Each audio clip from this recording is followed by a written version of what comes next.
زملونی زملونی، مجھے چادر اڑاؤ۔ تو حضرت خدیجہ نے عرض کیا کہ حضور آپ اتنے گھبرائے ہوئے کیوں ہیں؟ آپ اتنے پریشان کیوں ہیں؟ آپ اتنے بے چین کیوں ہیں؟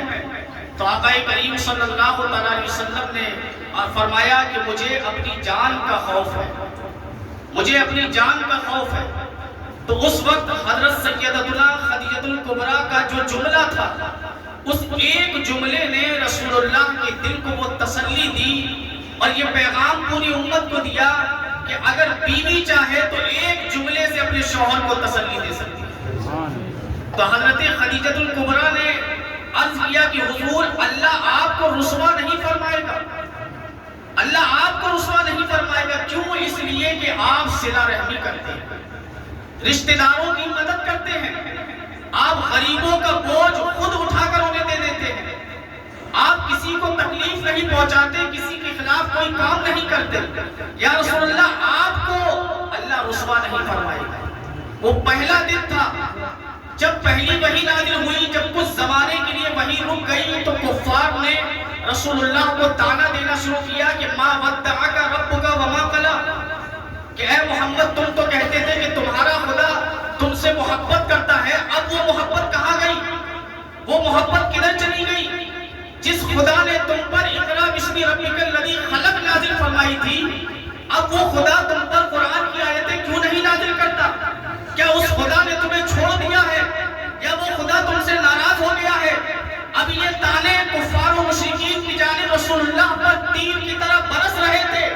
اللہ کو اپنے محبوب کو تسلی دینا مقصود ہوئی تو محبوب سے فرمایا وَالضُّحَىٰ وَاللَّيْلِ إِذَا سَجَىٰ، محبوب تمہارے چہرے کی قسم، تمہارے زلفوں کی قسم، ہم تم سے ناراض نہیں ہوئے۔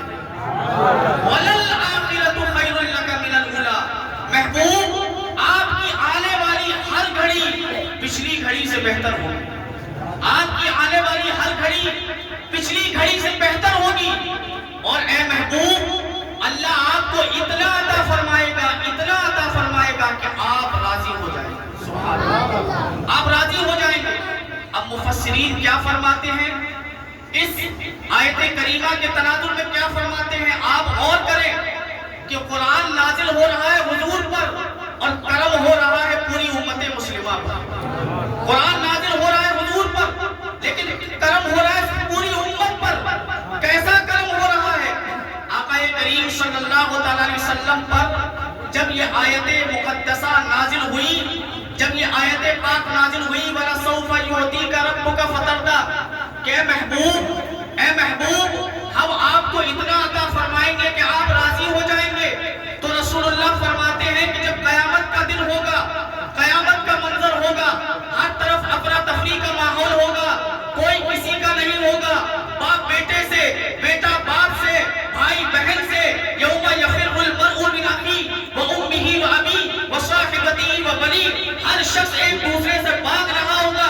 ایسے عالم میں اے مصطفیٰ کریم کی اپنی امت پر کرم دیکھیں۔ مصطفیٰ فرماتے ہیں کہ اے اللہ اگر ایسی بات ہے تو قیامت کے دن میں اس وقت تک راضی نہیں ہوں گا جب تک کہ میری امت کا ایک ایک آدمی جنت میں داخل نہ ہو جائے۔ اس وقت تک جنت میں داخل نہیں ہوں گا جب تک میری امت کا ایک ایک فرد جنت میں داخل نہ ہو جائے۔ اسی لیے تو امام اہل سنت کہتے ہیں اللہ کیا جہنم، اللہ کیا جہنم اب بھی نہ سرد ہوگا، رو رو کے مصطفیٰ نے دریا بہا دیے، رو رو کے مصطفیٰ نے دریا بہا دیے ہیں۔ اور خدا کی رضا چاہتے ہیں دو عالم، خدا کی رضا چاہتے ہیں دو عالم، خدا چاہتا ہے رضائے محمد، خدا چاہتا ہے رضائے محمد۔ تو قرآن عظیم جب نازل ہونا شروع ہوا تو آج کی جو رات ہے شب قدر، اور یہ شب قدر کوئی ایک محدود نہیں ہے کہ یہی شب قدر ہو، لیکن اکثر جمہور کی رائے یہی ہے کہ 27ویں شب قدر ہے۔ اس میں قرآن عظیم کا نزول ہوا۔ کیسے نزول ہوا؟ قرآن عظیم کا نزول آسمان دنیا پر ہوا، آسمان دنیا پر۔ کہاں سے؟ لوح محفوظ سے یک بار کی نزول ہوا۔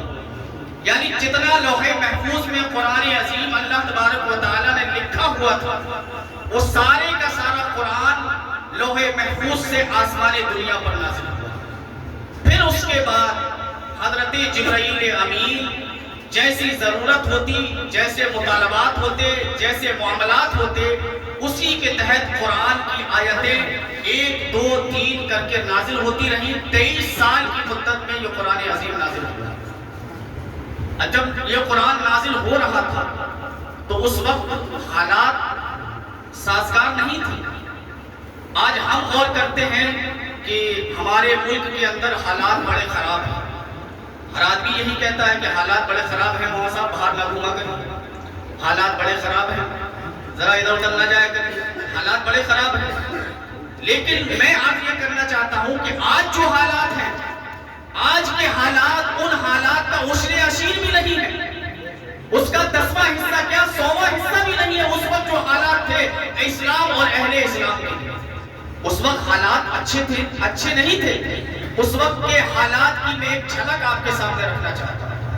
نبی پاک صلی اللہ علیہ وسلم پر جس وقت قرآن نازل ہو رہا تھا، اس وقت رسول اللہ صلی اللہ علیہ وسلم مکہ کے قریب جا کر آپ کے دل میں آیا کہ میں عبادت کروں گا. آپ پہنچے، عبادت کرنے لگے. پاس میں کفار و مشرکین بیٹھے ہوئے تھے.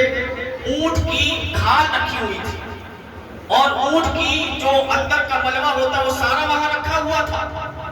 جب رسول اللہ صلی اللہ علیہ وسلم سجدے میں گئے تو اس وقت آپ کے اوپر معاذ اللہ ان لوگوں نے وہ ساری غلاظت رکھ دی، وہ ساری غلاظت رکھ دی اور طرح طرح کے طعنے اور تشریح کرنا شروع کیے معاذ اللہ. یعنی اس وقت حالات اتنے ابتر اور بدتر تھے کہ رسول اللہ صلی اللہ علیہ وسلم کو ہر طرح سے ستایا جا رہا تھا، تکلیفیں دی جا رہی تھی، ان پر ظلم و ستم کے پہاڑ توڑے جا رہے تھے. لیکن اس وقت بھی ایک کوہ ہمالا اگر ہوتا تو وہ پھٹک جاتا، لیکن یہ رسول اللہ کا